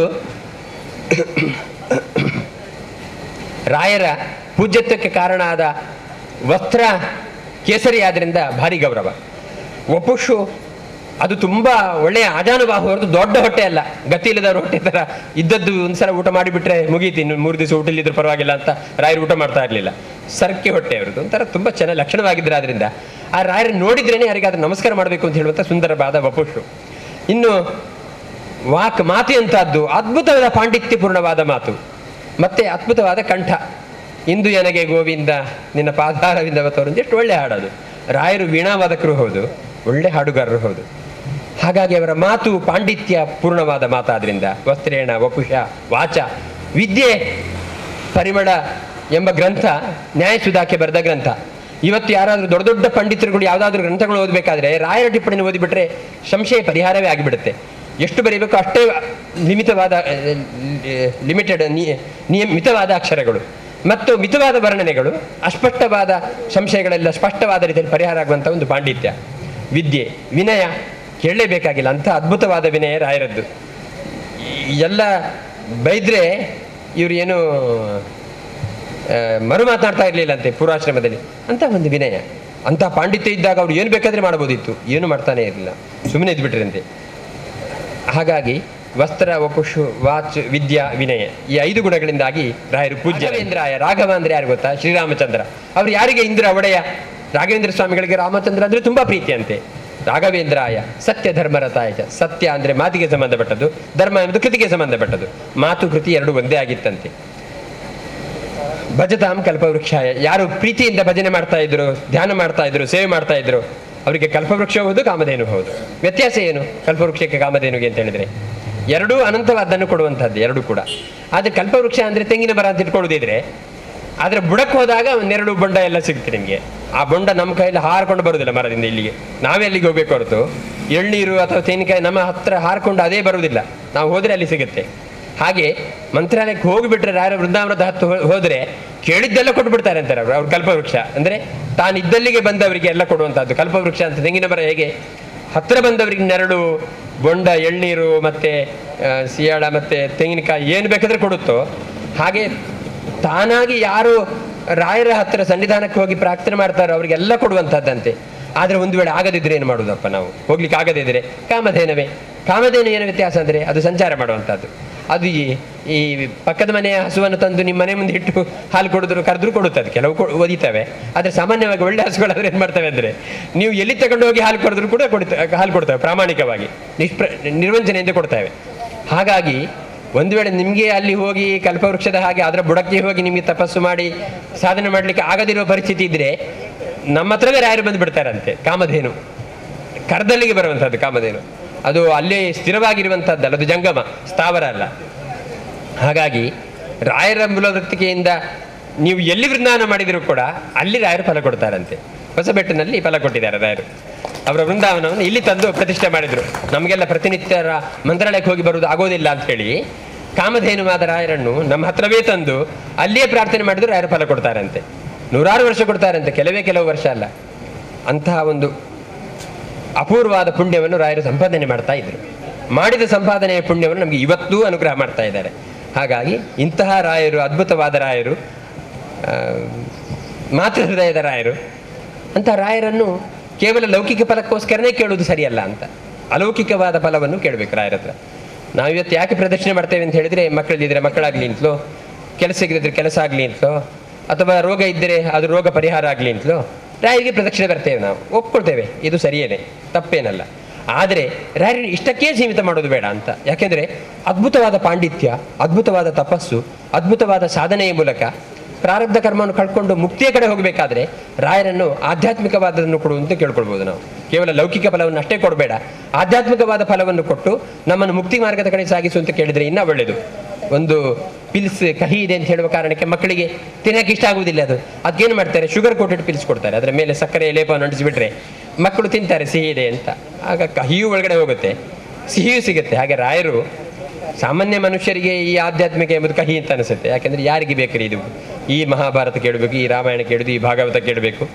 ಅದೆಲ್ಲ ಕೇಳೋದು ಯಾವಾಗ ಅಂದರೆ ಹಲ್ಲು ಬಿದ್ದ ಮೇಲೆ, ಆಮೇಲೆ ದಂಟೆ ಇಟ್ಕೊಂಡು ನಡಿಬೇಕಾದ್ರೆ, ಇನ್ನೇನು ಮಾಡ್ಲಿಕ್ಕೆ ಆಗದಿದ್ರೆ ಹೋಗಿ ಪ್ರವಚನ ಕೂತ್ಕೊಳ್ಳೋದು ಅಂತ ಹೇಳುವಂಥದ್ದು ಇರೋದು ಹೊರತು ಎಳೆ ವಯಸ್ಸಿನಲ್ಲಿ ಭಾಗವತ ರಾಮಾಯಣ ಮಹಾಭಾರತ ಕೇಳಿದರೆ ಏನರ್ಥ ಇದಕ್ಕೆ ಅಂತ ಹೇಳಿ ಯೋಚನೆ ಮಾಡುವ ಮಂದಿ ಇದ್ದಾರೆ. ಅದಕ್ಕೆ ಆ ಥರ ಅಲ್ಲ, ಶಕ್ತಿ ಇದ್ದಾಗಲೇ ಒಳ್ಳೆ ಕೆಲಸ ಮಾಡಬೇಕು, ಭಗವಂತನ ಬಗ್ಗೆ ಕೇಳಬೇಕು. ಪರೀಕ್ಷಿತ ಹಾಗೆ ಅಲ್ವಾ, ಅವನು ಅಂದ್ಕೊಂಡದ್ದೇನು, ದೀರ್ಘಕಾಲ ಬದುಕಿದೆ ಅಂತ ಹೇಳುವ ಕಾರಣಕ್ಕೆ ಗಮ್ಮತ್ತು ಮಾಡಿದ್ದು. ಆದರೆ ಯಾವಾಗ ಒಂದು ವಾರದಲ್ಲಿ ಸಾಯ್ತೇನೆ ಅಂತ ಹೇಳುವ ಶಾಪ ಸಿಕ್ತೋ ಆವಾಗ ಗೊತ್ತಾಯ್ತು ಅವನಿಗೆ, ಓ ಅಂತ, ಅಂದರೆ ಇನ್ನು ಹೆಚ್ಚು ದಿವಸ ಇಲ್ಲ ಅಂತ. ಅದಕ್ಕೋಸ್ಕರ ಅವನು ಪರೀಕ್ಷೆ ಶುಕಮುನಿ ಹತ್ರ ಕೇಳ್ತಾನೆ, ಕರ್ತವ್ಯಾದುಷಿಯ ಪರಹ ಅಂತ. ಇಷ್ಟವರೆಗೆ ನಾನು ಕೇಳಬಾರದನ್ನು ಕೇಳಿದ್ದು ಹೌದು, ನೋಡಬಾರದನ್ನು ನೋಡಿದ್ದು ಹೌದು, ಮಾಡಬಾರದನ್ನು ಮಾಡಿದ್ದು ಹೌದು. ಯಾಕೆಂದರೆ ನನಗೆ ಗೊತ್ತಿಲ್ಲ, ನಮ್ಮದು ಜೀವನ ಮಿತವಾದದ್ದು ಗೊತ್ತಿಲ್ಲ. ತುಂಬ ಕಾಲ ಬದುಕ್ತಾ ಇದ್ದೇನೆ, ಕೊನೆಗಾಲದಲ್ಲಿ ಏನಾದರೂ ಮಾಡಿದರೆ ಕೇಳಬೇಕಾದನ್ನು ಕೇಳಿದ್ರಾಯ್ತು, ಹೇಳಬೇಕಾದನ್ನು ಹೇಳಿದ್ರಾಯ್ತು, ಮಾಡಬೇಕಾದನ್ನು ಮಾಡಿದ್ರಾಯ್ತು. ಅಷ್ಟವರೆಗೆ ಮಾಡಬಾರದನ್ನು ಮಾಡೋದು, ಮಾಡಬೇಕಾದನ್ನು ಮಾಡೋದು, ಕೇಳಬಾರದನ್ನು ಕೇಳೋದು, ಕೇಳಬೇಕಾದನ್ನು ಕೇಳೋದು, ನೋಡಬಾರದನ್ನು ನೋಡೋದು, ನೋಡಬೇಕಾದನ್ನು ಒಟ್ಟಾರೆ ಬದುಕೋದು ಅಂತ. ಯಾವಾಗ ಶಾಪದಿಂದ ಗೊತ್ತಾಯಿತು ಒಂದೇ ವಾರದ ಬದುಕು ಅಂತ. ಆವಾಗ ಶುಕಮುನಿಗಳ ಹತ್ರ ಕೇಳ್ತಾನೆ, ಶ್ರೋತವ್ಯಾದು ಶ್ರೀಯಪ್ಪರ, ಕೇಳಲೇಬೇಕಾದ್ದು ಯಾವುದಪ್ಪ ಅಂತ. ಆಗ ಪರೀಕ್ಷಿತರು ಶುಕಮುನಿಗಳು ಬೈದು ಬಿಡ್ತಾರೆ ಪರೀಕ್ಷಿತನಿಗೆ, ಶ್ರೋತವ್ಯಾದೀನಿ ರಾಜೇಂದ್ರ ನೃಣಾಂ ಸಂತಿ ಸಹಸ್ರಶಃ ಅಪಶ್ಯತಾಂ ಆತ್ಮತತ್ವಂ ಗೃಹೇಶು ಗೃಹ ಮೇದಿನ ಅಂತ. ಈ ಮನುಷ್ಯನಿಗೆ ಸಾವಿರ ಕೇಳಲಿಕ್ಕಿದೆ ರೀ, ಯಾರ್ದು? ಇನ್ನೊಬ್ಬರದ್ದು. ಆ ಪಕ್ಕದ ಮನೇಲಿ ಹೀಗಂತೆ ಮರೆ ಅಂತ. ಮತ್ತೆ ಇನ್ನೊಬ್ಬರ ಬಗ್ಗೆನೇ ಮಾತಾಡೋದು ನಾವು, ನಮ್ಮ ಬಗ್ಗೆ ಯೋಚನೆ ಮಾಡೋದಿಲ್ಲ. ಯಾರಾದರೂ ಪಕ್ಕದ ಮನೆ ಹುಡುಗಿ ನೋಡ್ಲಿಕ್ಕೆ ಬಂದರೆ ಮೆಲ್ಲ ಕರೀದು, ಬನ್ನಿ ಏನು ವಿಷಯ? ಅಲ್ಲೊಂದು ಹುಡುಗಿದೆ ಅಂತ, ಮದುವೆ ನೋಡಿ. ಹೌದಾ, ನೋಡ್ಲಿಕ್ಕೆ ಹೋಗ್ತೀರ ಅಲ್ಲಿ? ಹೌದಾ ಮಾರ್ರೆ, ನಿಮ್ಗೆ ಗೊತ್ತಿಲ್ವಾ? ಏನು ನಾವೇನು ಹೇಳೋದಿಲ್ಲಪ್ಪ. ಆಯ್ತಲ್ಲ, ಅಲ್ಲಿ ಮತ್ತೆ ಯಾರಿಗೂ ಹೋಗುದಿಲ್ಲಲ್ಲ ಮನೆಗೆ. ಅಂದರೆ ನಾವು ಹೇಳಿದ ಹಾಗೂ ಇರಬಾರ್ದು, ಮನಸ್ಸು ಕೆಡಿಸ್ಬೇಕು, ಆ ಥರದ್ದು. ಹಾಗಾಗಿ ಈ ಮನುಷ್ಯನಿಗೆ ಇನ್ನೊಬ್ಬರಿಗೆ ಕೇಳಬೇಕಾದ್ದು, ಇನ್ನೊಬ್ಬರಿಗೆ ಹೇಳಬೇಕಾದ್ದು ಸಾವಿರ ಇದೆ. ಯಾರಿಗೆ ಅಪಶ್ಯತಾಂ ಆತ್ಮತತ್ವ, ನನ್ನ ಬಗ್ಗೆ ನಾನು ಯೋಚನೆ ಮಾಡಲಿಕ್ಕೆ ಯಾರಿಗೆ ಪುರುಸೋತಿಲ್ವೋ, ನನ್ನ ಜೀವನ ಎಷ್ಟು, ನಾನೇನು ಸಾಧನೆ ಮಾಡಬೇಕು, ನನ್ನ ಭಗವಂತ ಯಾಕೋಸ್ಕರ ಸೃಷ್ಟಿ ಮಾಡಿದ್ದಾನೆ. ಎಲ್ಲ ಪ್ರಾಣಿಗಳ ಥರ ನಾನು ಅಷ್ಟೇ 3 ಹೊತ್ತು ಊಟ ಮಾಡಿ ಮಲ್ಕೊಂಡು ಗಮ್ಮತ್ತು ಮಾಡ್ಕೊಂಡು ಬದುಕೋದಾದರೆ ಪ್ರಾಣಿಗಳಾಗಿ ಸೃಷ್ಟಿ ಮಾಡ್ಬೋದು, ನಮ್ಮನ್ನಾಗಿ ಮನುಷ್ಯನಾಗಿ ಯಾಕೆ ಸೃಷ್ಟಿ ಮಾಡಿದ್ದು? ಹಾಗಾದರೆ ಇದು ಸಾಧನ ಶರೀರ. ಕಣ್ಣಿನಿಂದ ನೋಡಬೇಕಾದ್ದನ್ನು, ಕಿವಿಯಿಂದ ಕೇಳಬೇಕಾದ್ದನ್ನು, ನಾಲಿಗೆಯಿಂದ ಆಡಬೇಕಾದ್ದನ್ನು ಆಡ್ತಾ ಒಳ್ಳೆ ರೀತಿಯಲ್ಲಿ ಬದುಕಬಹುದಲ್ಲ. ನಮಗೆ ಈ ಜೀವನ ಕೊಟ್ಟದ್ದೇ ಭಗವಂತ ಅದಕ್ಕೋಸ್ಕರ ಅಲ್ವಾ? ಹಾಗಿದ್ದಾಗ ಸಾಧನ ಶರೀರ ಒಳ್ಳೆ ರೀತಿಯಲ್ಲಿ ಕಳಿಬೇಕು. ದಾಸರಿಗೆ ಎಷ್ಟು ಹೊಟ್ಟೆಗಿಚ್ಚು ದಾಸರಿಗೆ ಅಂತ ಹೇಳಿದರೆ ಅವ್ರು ಹೇಳ್ತಾರೆ, ಏನು ಸಾಧನೆ ಮಾಡಿ ಕೃಷ್ಣನ ಕರವ ಸೇರಿತೋ ಕೊಳಲು ಅಂತ. ಜಡವಾದ ಬಿದಿರಿನ ತುಂಡಿಗೆ ಏನು ಭಾಗ್ಯಪ್ಪ ಇದು, ಕೃಷ್ಣನ ಕೈ ಸೇರಿತು. ನಮಗೆಲ್ಲ ಯೋಗ್ಯತೆಯೇ ಇಲ್ಲ, ಹೇಗೆ ಮಾಡಲಯ್ಯ ಕೃಷ್ಣ ಹೋಗುತ್ತಿದೆ ಆಯುಷ್ಯ ಅಂತ. ಕೊನೆ ಕಾಲದಲ್ಲಿ ನಾವು ಬಡ್ಕೊಳ್ತೇವೆ, ಅಯ್ಯೋ ದೇವರೇ ಆಯುಷ್ ಹೋಯ್ತಾಯ್ತು, ಏನು ಮಾಡಲಿಲ್ಲ ಜೀವನದಲ್ಲಿ ಅಂತ. ಅದು ಸ್ವಲ್ಪ ಗಟ್ಟಿದ್ದಾಗಲೇ ಏನಾದರೂ ಮಾಡಲಿಕ್ಕೆ ಪ್ರಯತ್ನ ಮಾಡಬೇಕಂತೆ. ಅದಕ್ಕೋಸ್ಕರ ಹೇಳೋದು ಅವನು, ನಿನಗೆ ಕೇಳಬೇಕಾದ್ದು 1000 ಇದೆ, ಹೇಳಬೇಕಾದ್ದು 1000, ನಿನಗೆ ಏನು ಹೇಳುದು ಕರ್ಮ ಅಂತ ಶುಕಮುನಿಗಳು ಬೈತಾರೆ. ಮತ್ತು ಕೊನೆಗೆ ಹೇಳ್ತಾರೆ, ತಸ್ಮಾತ್ ಭಾರತ ಸರ್ವಾತ್ಮ ಹರಿರೀಶ್ವರ ಭಗವಾನ್ ಶ್ರೋತವ್ಯ ಕೀರ್ತಿರವ್ಯಶ್ಚ ಸ್ಮರ್ತವ್ಯಶ್ಚ ಇಚ್ಛತ ಅಭಯಂ ಅಂತ. ಇದೇ ಕೇಳುವುದಾದರೆ ದೇವರ ಬಗ್ಗೆ ಕೇಳು, ಹೇಳುವುದಾದರೆ ದೇವರ ಬಗ್ಗೆ ಹೇಳು, ಮಾಡುವುದಾದರೆ ದೇವರ ಪರವಾದ ಕೆಲಸವನ್ನೇ ಮಾಡು ಅಂತ ಒಂದು ಉಪದೇಶ ಕೊಡ್ತಾರೆ. ಹಾಗಾಗಿ ರಾಯರ ಬಗ್ಗೆ ನಾವು ಲೌಕಿಕವಾದ ಫಲಗಳನ್ನು ಕೇಳಬಾರ್ದು ಅಂತ ಹೇಳುವುದಲ್ಲ ನಾನು, ಆದರೆ ಆತ್ಯಂತಿಕವಾದ ಫಲ ಯಾವುದು ಅಂತ ಹೇಳಿದರೆ ಆಧ್ಯಾತ್ಮದತ್ತ ನಮ್ಮನ್ನು ಮುಖ ಮಾಡಿ ನಮ್ಮನ್ನು ಒಳ್ಳೆಯ ಕಡೆ ಸಾಗಿಸ್ತಾ ಸುಖ ದುಃಖ ಸಮ್ಮಿಶ್ರವಾದ ಸಾಂಸಾರಿಕವಾದ ಬದುಕಿಗಿಂತ ನಿರಂತರವಾದ ಸುಖ ಇರತಕ್ಕಂಥ ಮೋಕ್ಷದ ಕಡೆ ಸಾಗಿಸಲಿಕ್ಕೆ ಬೇಕಾಗಿರುತ್ತೆ ಬದುಕನ್ನು ಕೊಡುವಂತ ಪ್ರಾರ್ಥನೆ ಮಾಡೋದು ಒಳ್ಳೆಯದು ನಮಗೆ ಅಂತ. ಯಾಕೆಂದರೆ ಯಾರಿಗೆ ಹೇಳಿ ಜೀವನದಲ್ಲಿ ಸುಖ ಇದೆ ಅಂತ ಹೇಳ್ತೀರಾ ನೀವು? ಪ್ರತಿನಿತ್ಯ 1000 ತನಕ ಯಾರಾದರೂ ಸುಖದಲ್ಲಿದ್ದಾರೆ ಅಂತ ಯಾರು ಹೇಳೋಕ್ಕಾಗತ್ತೆ? ಯಾವತ್ತೂ ಕಷ್ಟವೇ ನಮಗೆ, ಏನೇನೋ ಮಧ್ಯದಲ್ಲಿ ಸುಖ ಸಿಗುತ್ತೆ ಅಷ್ಟೇ, ಯಾವತ್ತೂ ಸುಖ ಸಿಗುತ್ತೆ ಅಂತ ಹೇಳಲಿಕ್ಕೆ ಬರುವುದಿಲ್ಲ. ದುಃಖದ ನಿರೀಕ್ಷೆಯನ್ನೇ ಸುಖ ಅಂತ ಕರೀತಾರೆ. ಭವಿಷ್ಯದ ಸುಖಕ್ಕಾಗಿ ವರ್ತಮಾನದ ಒದ್ದಾಟ ಇಸ್ಕಲ್ಟು ಸಂಸಾರ. ಸಂಸಾರ ಅಂದರೆ ಏನು? ಮುಂದಿನ ಸುಖಕ್ಕೂ ಸರಿ ಇವತ್ತು ಒದ್ದಾಡೋದು ನಾವು, ಆದರೆ ನಾಳೆ ಸುಖ ಸಿಗುತ್ತೆ ಅಂತ ಹೇಳುವಂಥ ನಿರೀಕ್ಷೆಯಲ್ಲಿ ಒದ್ದಾಡೋದು ನಾವು. ಕೆಲವು ಕುದುರೆಗಳಿಗೆ, ಹಸುಗಳಿಗೆ ಗಾಡಿ ಓಡಿಸೋರು ಏನು ಮಾಡ್ತಾರೆ ಅಂತ ಹೇಳಿದ್ರೆ, ಒಂದು ಹುಲ್ಲು ಕಟ್ತಾರಂತೆ. ಹುಲ್ಲು ಎಲ್ಲಿಗೆ ನಾಲಿಗೆಗೆ ಸಿಗುದಿಲ್ಲ, ಒಂದು ಕೋಲು ಕಟ್ಟಿ ಅದರ 1 ಫೀಟ್ ದೂರದಲ್ಲಿ ಹುಲ್ಲು ಜೋತಾಡ್ತಾ ಇರಬೇಕು. ಆ ಕುದುರೆ ಏನು ಮಾಡೋದು ಪಾಪ, 1 ಫೀಟ್ ದೂರದಲ್ಲಿದೆ ಅಂತ ಈಗ ಸಿಗುತ್ತೆ ಅಂತ ಹೇಳಿ ಆಸೆಯಿಂದ ಗಾಡಿ ಎಳ್ಕೊಂಡು ಹೋಗ್ತಾನೇ ಇರುವುದು. ಇದು ಕಟ್ಟಿದ ಕೋಲಿಯನ್ನು ಹಿಂದೆ ಬರುವುದಿಲ್ಲ, ಅದು ಹಾಗೆ ಇರುತ್ತೆ. ಹುಲ್ಲು ಕೂಡ ಅಷ್ಟೇ ದೂರದಲ್ಲಿ ಇರುತ್ತೆ, ನಾಲಿಗೆಗೆ ಸಿಗಬೇಕು ಅಂತ ಹೇಳೋದಕ್ಕಿಂತ ಸ್ವಲ್ಪ ದೂರದಲ್ಲಿ ಇಟ್ಟಿರ್ತಾರೆ. ಪಾಪ ಗಾಡಿ ಎಳಿದೇ ಯಾಕಂದರೆ ಮುಂದ್ಗಡೆ ಹುಲ್ಲು ಇದೆ, ಅದು ನನಗೆ ಕೆಲವೇ ಕ್ಷಣದಲ್ಲಿ ಸಿಗಬಹುದು ಅಂತ. ಹಾಗೆ ನಮ್ಮ ಸುಖ ನಮ್ಮ ಮುಂದೆ ನಿರೀಕ್ಷೆಯಲ್ಲಿ ನಾವು ಸುಖ ಇದ್ದೇವೆ ಹೊರತು ನಮ್ಮ ಸುಖ ಸಿಗುತ್ತೆ ಅಂತೇನಿಲ್ಲ. ನಾಳಿನ ಸುಖಕ್ಕೋಸ್ಕರ ಒದ್ದಾಡ್ತಾನೇ ಇರೋದು, ಭವಿಷ್ಯದ ಸುಖಕ್ಕೋಸ್ಕರ ವರ್ತಮಾನದ ಒದ್ದಾಟವೇ ಸಂಸಾರ ಅಂತ. ಹಾಗಾಗಿ ನಾವೆಲ್ಲ ಸ್ವಲ್ಪ ಜೀವನ ಭಗವಂತ ಒಳ್ಳೆಯದನ್ನು ಕೊಟ್ಟಿದ್ದಾನೆ, ಪ್ರಾಣಿಗಳಿಗಿಂತ ಬೇರೆಯಾದ ಶರೀರವನ್ನು ಕೊಟ್ಟಿದ್ದಾನೆ, ಇಂದ್ರಿಯ ಕೊಟ್ಟಿದ್ದಾನೆ, ಬುದ್ಧಿಶಕ್ತಿ ಕೊಟ್ಟಿದ್ದಾನೆ, ಮನಶಕ್ತಿ ಕೊಟ್ಟಿದ್ದಾನೆ. ಹಾಗಾಗಿ ಎಲ್ಲವನ್ನೂ ಲೌಕಿಕ ಜೀವನ ಕಳೆಯೋದಕ್ಕಿಂತ ಹೊರತಾಗಿ ಸ್ವಲ್ಪ ಮಟ್ಟಿಗೆ ಆಧ್ಯಾತ್ಮಿಕವಾದ ಬದುಕನ್ನು ಯೋಚನೆ ಮಾಡುವುದಿದ್ರೆ ಅದಕ್ಕೂ ರಾಯರ ಸ್ಫೂರ್ತಿ. ಅಂತಹ ರಾಯರ ಆರಾಧನೆ ಮಾಡ್ತಾ ಇರುವಂಥದ್ದು ವಾದಿಶಾಚಾರ್ಯ ಪಾಪ ತುಂಬ ಶ್ರಮಪಟ್ಟು ತುಂಬ ಒಳ್ಳೆಯ ರೀತಿಯಲ್ಲಿ ಇಲ್ಲಿ ಮಠವನ್ನು ಮಾಡಿ ಇಲ್ಲಿಯ ಎಲ್ಲ ಭಗವದ್ಭಕ್ತರಿಗೂ ಕೂಡ ಒಂದು ಒಳ್ಳೆಯ ಅವಕಾಶ ಮಾಡಿಕೊಟ್ರು. ಗುರುಗಳ ಅನುಗ್ರಹ ಇಲ್ಲದೆ ಭಗವಂತನ ಅನುಗ್ರಹ ಆಗುವುದಿಲ್ಲ. ರಾಯರು ಹೇಳಿದ್ರೆ ನಿಮಗೆಲ್ಲ ಗೊತ್ತೇ ಇದೆ ಹಾಡು, ಗುರುಗಳು ದೊರೆಯದಣ್ಣ ಮುಗಿದಿದ್ದು. ಅದಕ್ಕಿಂತಲೂ ಹೆಚ್ಚು ಹರವರುಷ್ಟೇ ಗುರುಸ್ತ್ರಾತ ಗುರುವರುಷ್ಟೇ ನಕಶ್ಚನ ಅಂತ ಒಂದು ಮಾತು ಇದೆ. ಅಂದರೆ ದೇವರಿಗೆ ಕೋಪ ಬಂದರೆ ಗುರುಗಳು ಕಾಪಾಡ್ತಾರೆ ಅಂತ, ಗುರುಗಳು ಕೋಪ ಅಂದರೆ ಯಾರು ಕಾಪಾಡೋದಿಲ್ಲ ಅಂತ, ಅದು ಹಾಗೆ ಉಳಿದು ಬಿಡುತ್ತೆ ಕೋಪ. ಅಪ್ಪ ಅಮ್ಮನಿಗೆ ಹೋಲಿಸ್ಬೋದು. ಗುರುಗಳು ಅಂದರೆ ಅಮ್ಮ ಇದ್ದ ಹಾಗೆ, ಹರಿ ಅಂದರೆ ಭಗವಂತ ಇದ್ದ, ಅಪ್ಪ ಇದ್ದ ಹಾಗೆ. ಅಪ್ಪನಿಗೆ ಕೋಪ ಬಂದರೆ ಅಮ್ಮನ ಹತ್ರ ಎಲ್ಲ ಪೂಸಿ ಹೊಡಿಬೋದು. ಅಮ್ಮ ಒಂಚೂರು ಬಣ್ಣ ಸಮಾಧಾನ, ಒಂಚೂರು ವಿಚಿತ್ರ ಒಳ್ಳೆಯದು, ಅಪ್ಪ ಎಂಜನ ತಪ್ಪದೇನೆ ಅಂತಾರೆ, ಒಂಚೂರು ಬಣ್ಣಮ್ಮ ಅಂತ ಹೇಳಿದರೆ ಅಮ್ಮ ಹೋಗಿ ಸ್ವಲ್ಪ ನೈಸ್ ಹಾಕಿ ಅಪ್ಪನಿಗೆ ಯಾವ ಟೈಮಲ್ಲಿ ಅವನು ಬಗ್ಗಿಸಬೇಕು ಅಂತ ಅಮ್ಮನಿಗೆ ಗೊತ್ತಿರುತ್ತೆ, ಹಾಗೆ ಮಾಡಿ ಒಂದು ಸ್ವಲ್ಪ ಸಮಾಧಾನ ಮಾಡ್ತಾರೆ. ಆದರೆ ಅಮ್ಮನಿಗೆ ಕೋಪ ಬಂದರೆ 2 ಬೀಳುವುದೇ, ಮತ್ತೇನೂ ಇಲ್ಲ. ಹಾಗಾಗಿ ಗುರುಗಳು ಅಂದರೆ ಅಮ್ಮ ಇದ್ದ ಹಾಗೆ, ಇದು ದೇವತೆಗಳು ಅಂದರೆ ಹರಿ ಅಂದರೆ ಭಗವಂತ ಅಪ್ಪ ಇದ್ದ ಹಾಗೆ. ಹಾಗಾಗಿ ಗುರುಗಳ ಅನುಗ್ರಹ ನಮ್ಮ ಬದುಕಿಗೆ ಬಹಳ ಮುಖ್ಯ ಎಂಬ ಕಾರಣಕ್ಕೆ ರಾಯರಂತಹ ಗುರುಗಳನ್ನು ಸಮಾಜಕ್ಕೆ ನಮಗೆ ಭಗವಂತ ಕೊಟ್ಟಿದ್ದಾನೆ. ಹಾಗಾಗಿ ರಾಯರ ಮೂಲಕ, ಗುರುಭಕ್ತಿಯ ಮೂಲಕ ಹರಿಭಕ್ತಿಗೆ ನಾವು ತಲುಪಬೇಕಾದ್ರಿಂದ ಅಂತ ಒಂದು ಗುರುಗಳನ್ನು ಪಡೆದ ಮೇಲೆ ಅವ್ರನ್ನ ಆರಾಧನೆ ಮಾಡಬೇಕು, ಅವರನ್ನು ಪೂಜಿಸಬೇಕು, ಭಕ್ತಿ ಮಾಡಬೇಕು, ಎಲ್ಲ ಮಾಡಬೇಕು ಎಂಬ ಕಾರಣಕ್ಕೆ ಇಲ್ಲಿಯ ಮಂದಿಗೆ ಸ್ಥಳೀಯರಿಗೆ ಅನುಕೂಲ ಆಗಲಿ ಅಂತ ಕಲ್ಪವೃಕ್ಷಾದ ರಾಯರನ್ನು ಕಾಮಧೇನುವಾಗಿ ತಂದು ಇಲ್ಲಿ ಅನೇಕ ವರ್ಷಗಳಿಂದ ಪೂಜೆ ಮಾಡಿ ಅನೇಕ ವಿಧವಾಗಿರತಕ್ಕಂಥ ಪ್ರತಿ ವರ್ಷ ರಾಯರ ಆರಾಧನೆ ಮಾಡೋದು ಮತ್ತು ಭಜನೆ ಇದೆಲ್ಲ ಮಾಡೋದ್ರ ಮೂಲಕ ಒಂದು ಸಾತ್ವಿಕವಾದ ವಾತಾವರಣ ಉಂಟು ಮಾಡಿರತಕ್ಕಂಥ ಕೀರ್ತಿ ಅದು ನಮ್ಮ ವಾದಿಶಾಚಾರದ್ದು.